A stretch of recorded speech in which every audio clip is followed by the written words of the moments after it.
নমস্কার প্রিয় দর্শক। বেশ কিছুদিন ধরে বিভিন্ন মেইনস্ট্রিম মিডিয়া, সোশ্যাল মিডিয়ায় এসআইআর নিয়ে বহু চর্চা হয়েছে। বহু রাজনৈতিক বিশ্লেষক, বহু রাজনৈতিক দলের নেতৃত্বরা তারা অনেকে কথা বলে ফেলেছেন। আর এই এসআইআর নিয়ে চর্চার মধ্যে যেটা ধামাচাপা পড়ে যাচ্ছিল প্রায়, এবং মানুষ প্রায় ভুলতে বসেছিল এই নির্বাচনী প্রচারের মাঝে, সেটা হচ্ছে এসএসসি দুর্নীতি 2016 সালে যে প্যানেলটি বাতিল হয় সুপ্রিম কোর্টের নির্দেশে। আর এই বাতিল হওয়ার কারণে 26,000 চাকরি প্রাপক তাদের চাকরি চলে যায়। একটি শিক্ষা ব্যবস্থা পুরো বিপর্যয়ের মধ্যে পড়ে। আর শিক্ষা ব্যবস্থা যদি বিপর্যয়ের মধ্যে পড়ে, তাহলে একটি সমাজ ব্যবস্থা পুরোপুরি ধ্বংসের দিকে এগিয়ে চলে। এই চর্চাটা প্রায় বন্ধ হতে বসেছিল, কিন্তু সেই চর্চাটা আবার উঠে এলো গতকালকে সুপ্রিম কোর্ট থেকে।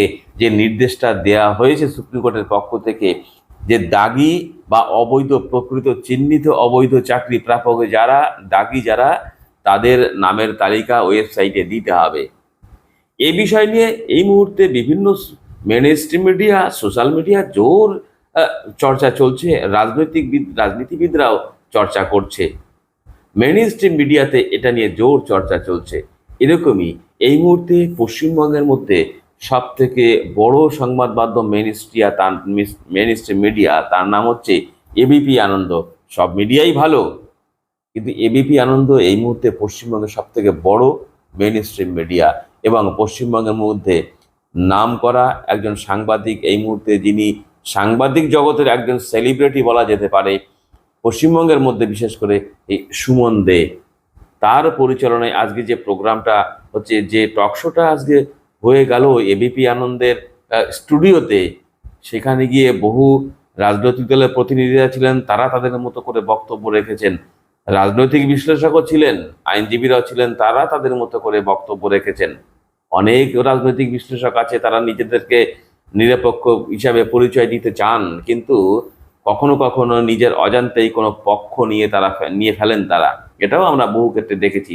আবার কোনো কোনো রাজনৈতিক বিশ্লেষক আছেন যারা নিরপেক্ষ বলেও কখনো কখনো প্রধান বিরোধী দল তাদের পক্ষ নিয়ে ফেলেন। আবার কখনো কখনো খেই হারিয়ে আবার দুই শাসক, একদিকে কেন্দ্রের শাসক, একদিকে রাজ্য শাসক, দুজনেরই বিরোধিতা করে ফেলেন।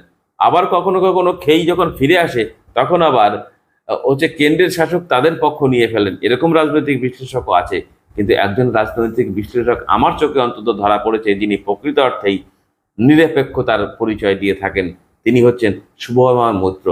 আজকে বিপি আনন্দে এসে এই এসএসসি দুর্নীতি, নামের তালিকা প্রকাশ, মানে দাগি যারা অবৈধ চাকরি প্রাপক তাদের নামের তালিকা প্রকাশ, এ নিয়ে তৃণমূলকে উদ্দেশ্য করে তিনি কি কথা বলেছেন, সেই বিষয়গুলো আপনাদের সামনে তুলে ধরবো। আমি খুব বেশি কথা বলবো না, শুধু একটা কথাই বলবো। 2026 সালের বিধানসভা নির্বাচন, এমনিতেই তৃণমূল কংগ্রেস বিপদে রয়েছে, তার মধ্যে আর একটা মরার উপর খাড়ার ঘার মতো এই এসে পড়েছে এই এসএসসির যে অবৈধদের নামের তালিকা ও যে ওয়েবসাইটে তুলে দেওয়ার নির্দেশ সুপ্রিম কোর্টের। তৃণমূল কি বিপাকে পড়তে পারে? আর এই অধ্যাপক শুভময় মৈত্রের কথা শুনে আপনাকে কিন্তু 100 বার ভাবতে হবে 2026 সালের নির্বাচনে আপনি কাদের পক্ষ নেবেন। আপনি বামপন্থীদের পক্ষ নেবেন, না আপনি ডানপন্থীদের পক্ষ নেবেন?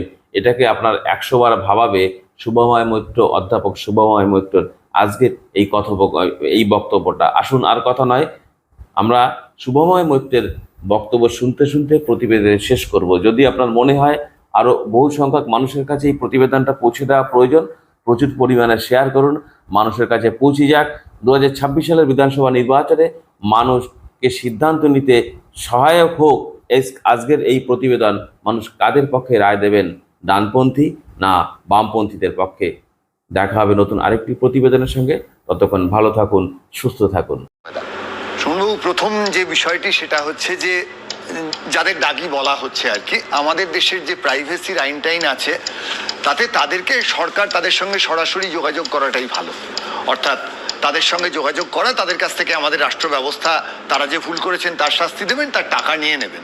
এই যে টাঙিয়ে দিলাম, এই টাঙিয়ে দিয়ে কি হবে, তাদের নামগুলো নিয়ে আলোচনা হবে, কিন্তু মোটের ওপর যারা সত্যিকারের সেই টাকাগুলো নিয়েছেন তাদের নাম নিয়ে কিন্তু আলোচনা হবে না, তাদের নাম কোনোদিন কোথাও টাঙানো হবে না। কুণালদা যেটা বলেছেন সেই বলাটায় আমাদের একটা সুবিধা হবে যে আমরা সবসময় বলতে পারি আমরা তো কুণালদার চেয়েও বড় তৃণমূল, কারণ কুণালদা তৃণমূলের বিরুদ্ধে যে ধরনের কথাগুলো বলেন আমাদের কাছে অত খবর থাকে না। সুতরাং সুতরাং সেই জায়গাটুকু ছাড়া আর কিন্তু কোনো অ্যাডভান্টেজ নেই কুণালদা যেটা বলেছেন। ঠিক, কিন্তু সোমাদা একটা আপনাকে সম্ভাবনা মাথায়, এই যাদের নামগুলো টাঙানো হলো তারা এবার চিৎকার করে বলতে শুরু করবেন যে তারা কাকে টাকা দিয়েছেন, কাছে টাকা হবে তারা। দেখুন, সেই নামগুলো যাদের টাকা দিয়েছেন সেটা তাদের সঙ্গে যোগাযোগ করে আমাদের রাষ্ট্র ব্যবস্থার জোর আছে জানার মতো, তার জন্যে সেটা পাবলিসিটি করে টাঙিয়ে তবে তারা নাম বলবেন কেন? রাষ্ট্র ব্যবস্থা তাদের ডাকতে পারে। এবং এই একই জায়গায় আমি প্রশ্ন করছি, যে তালিকার কথা বারবার আমাদের মহামান্য আদালত বলছেন, সেই তালিকা তো সিবিআই এর কাছেও আছে।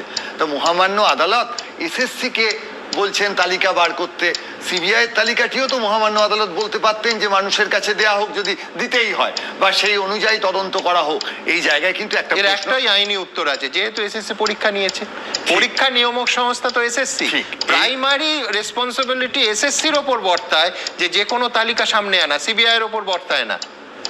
আমি বরঞ্চ সিবিআই কে আমি আপনাকে বাড়তি সময় দেব, অন্য জায়গায় দায়ী করব যে সিবিআই মিজারেবলি ফেল করেছে, ব্যর্থ হয়েছে চাল আর কাঁকড় আলাদা করার ক্ষেত্রে। দেখুন, যদি সিবিআই খুব একটা ব্যর্থ হতো তাহলে কিন্তু বারবার করে এসএসসি বলছে আমাদের কাছে একটা তালিকা আছে। এসএসসি কিন্তু উল্টো দিকটা বলছে যে আমাদের কাছে বাকি যারা আছেন তারা যে সৎ, তারা যে গোলমাল করেননি, এই তালিকাটা আমরা বলতে পারছি না। ফলে সেইটা কিন্তু তাদের যুক্তি হবে। দ্বিতীয় হচ্ছে, প্রতাপ বাবুর কথায় একটা স্টকহোম সিনড্রোম দেখলাম, অর্থাৎ যারা আমায় অপহরণ করেছে তাদের বিরুদ্ধে আর খুব কথা বলতে পারছি না। ক্লান্তি, হতাশা থেকে ওই স্টকহোমে সেটা হয়েছিল, 6 দিন ধরে আটকে রাখার পর যারা আটকে রেখেছিল তাদেরও বন্ধু মনে হচ্ছিল। এসএসসিকে যেটা বন্ধু মনে করছেন, এবং যারা আগামী দিনে এই পরীক্ষাটা নেবে তারা কিন্তু কতটা ঠিকভাবে পরীক্ষা নেবে, কারণ আসল জায়গাটা বদলায়নি প্রতাপবাবু। ফলে যে আশাটা করছেন, এবং তাদের বিরুদ্ধে খুব একটা কথা না বললেই তারা যে মানুষকে সুবিধে দেবেন বা মানুষের কোনো সুবিধে করবেন এমন নয়। এবং এক্ষেত্রে বিভাগীয় পরীক্ষা বা এই ধরনের যৌক্তিক যে ভাবনাগুলো আসতে পারে, আমার মনে হয় এই রাজ্য সরকার ইন্টারেস্টেড হবে না। তৃতীয় হচ্ছে, সজলদার বিরুদ্ধে অত্যন্ত কড়া প্রতিবাদ করে হয়েছিলাম, লাফিয়ে উঠতে যাচ্ছিলাম, বলতে যাচ্ছিলাম যে কোনো উচ্চ মাধ্যমিকের প্রশ্ন নিয়ে আসুন, অঙ্কের, আমি এখানে এই আজকের এই অনুষ্ঠানের পর গিয়ে তার উত্তর দেবো। তারপর ভাবলাম সেই খাতা তো আবার পশ্চিমবঙ্গের কোনো একটা বোর্ড টোর্ডের লোকজন দেখবে, ফলে উত্তর যেটা দেবো সেই উত্তর অঙ্কে 100 পাওয়ার মতো তো এদিক থেকে ওদিক হয়ে যাবে, 0টা 100 হয়ে যাবে, 100টা 0 হয়ে যাবে, 55 চেয়ে 13 বেশি হয়ে যাবে। ফলে সেই সাহসটা নেওয়া গেল না। মূল যে জায়গাটা বলতে চাই, অভিজিৎ গঙ্গোপাধ্যায় মাননীয় প্রাক্তন বিচারপতির কথা যখন আসছে, তিনি কিন্তু যে ঘটনাটি ঘটিয়ে দিয়েছেন সেটা পশ্চিমবঙ্গের রাজনীতির ইতিহাসে যুগান্তকারী। তাতে তৃণমূলের একটি আসনও হয়তো কমবে না, কিন্তু তার সঙ্গে এটা সম্পর্কিত নয় যেটা বিশ্বনাথদা বলেছেন। যেটা মূল যৌক্তিক ব্যাপার সেটা হচ্ছে বিষয়টি একেবারে সামনে চলে এসছে, এবং এইখানে মূল কথা হলো তালিকার যে ট্যাম্পারিং এর কথা আসছে, ভুলের সম্ভাবনা তো থাকবেই, মানুষের ভুল করার অধিকার, তার রায়টাই তো আপিল হলো আসছে, এবং ভুল করার অধিকার তো কেড়ে নেওয়া যায় না। কিন্তু তৃণমূল সরকার যেটা করেছে, বারবার যেটা করেছে, যেভাবে এই গোলমাল পাকিয়েছে, তৃণমূলের যৌক্তিক মানুষেরাও জানেন, তৃণমূলের সেই 99% সমর্থক এবং কর্মী জানেন, যারা চুরি করেন না সেই মানুষগুলো, যে এই গোটা যে বিষয়টি এটা কোনো ভুল হয়নি, এটা দুর্নীতিই হয়েছে।